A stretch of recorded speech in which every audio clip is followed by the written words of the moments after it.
за акцентите в културния афиш две представления включва в афиша си Народния театър Иван Вазов, авторския спектакъл на Александър Морков на ръба от 19 часа на голямата сцена и най-новото заглавие в афиша Манхатън и Второ авеню от Нил Саймън от 19:30 на сцената на четвъртия етаж. Сарабанда от Ингмар Бергман ще представи по същото време театър 199 Валентин Стойчев. На другата сутрин от Питър Куилтър е предложението на сатиричния театър.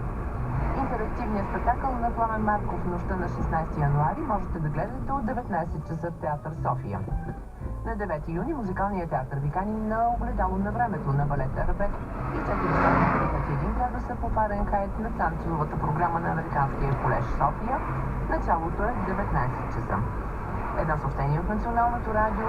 Радиото обявява конкурс за попълване състава на симфоничния оркестър с солист, оркестрант, тромбонист с ползване на бас-тромбон. Кандидатите трябва да имат завършено средно или висше музикално образование. Конкурсът ще се проведе на 21 юни от 14 часа в зала Орфей на радиото. Необходимите документи, молба и автобиография се подават в канцеларията на БНР до 15 юни, а повече информация ще получите на телефони 02 9336 261 и 02 9336 396, както и на сайта на радиото.